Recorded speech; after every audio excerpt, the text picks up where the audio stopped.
इतिहासाच्या पानावर कोरला जावा असा एक सुंदर प्रसंग आज मुळे सरांनी घडवून आणलाय. म्हणजे खरंच खूप दुर्दैवी गोष्ट, म्हणजे कठीण गोष्ट वाटते की 87ची बॅच आणि त्यांचं स्नेहमिलन ते पण पत्नींबरोबर.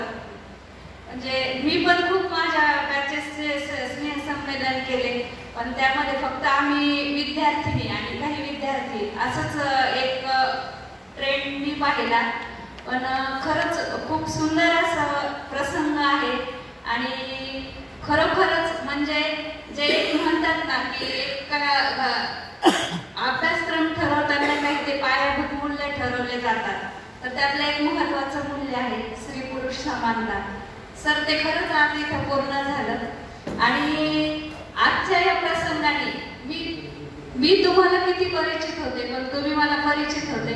पण खरंच तुमचं ग्रामीण भागातलं शैक्षणिक कार्य किती अवर्णनीय असेल आणि तुम्हाला घडवणारे किती परिपूर्ण असतील हे आजच्या स्नेहसंमेलनाने दाखवून दिलं. खूप व्यापामध्ये असं होतं की एकाच ठिकाणचे असून सुद्धा कोणीतरी गाडीवर भेटतं. आता यांचे ते मिसेस मला बऱ्याचदा गाडीवर भेटतात, त्या चाललेल्या असतात शेंदूरवाड्याला, मी कुठेतरी शाळेत चाललेले असते, अशा सगळ्या धावपळीमध्ये. पण सरांची मिसेस आणि माझी खरोखर एक मैत्रीपूर्ण नाळ आहे. बहुतेक आमचे लग्न खूप म्हणजे मागचे पुढचे आहेत, 97चे.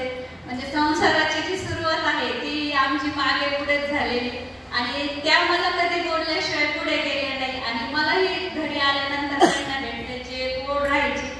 असं एक सुंदर आणि शिक्षकांनी कसं शिकवलं हे मला बऱ्याचदा घरी ऐकायला मिळतं. खरंच सर तुमच्या कार्याला खूप मोठा सलाम आहे.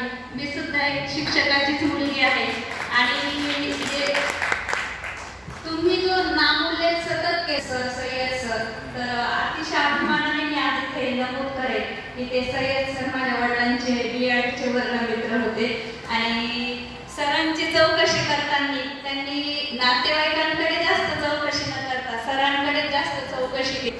तर असे काही ऋणानुबंध असतात, योग काहीतरी योग असल्याशिवाय म्हणजे भेट होत नाही, हे समीकरण अगदी तसंच आहे. तर असंच आपल्या जीवनामध्ये खुश राहा, आनंदी राहा, कारण मित्र मैत्रिणींशिवाय जीवनामध्ये काहीच नसतं. एक सुंदर कवितेचे एक ओळ आहे, मित्र वणव्यामध्ये गारव्यासारखा, एक तू मित्र कर आरशासारखा, मित्र वणव्यामध्ये गारव्यासारखा.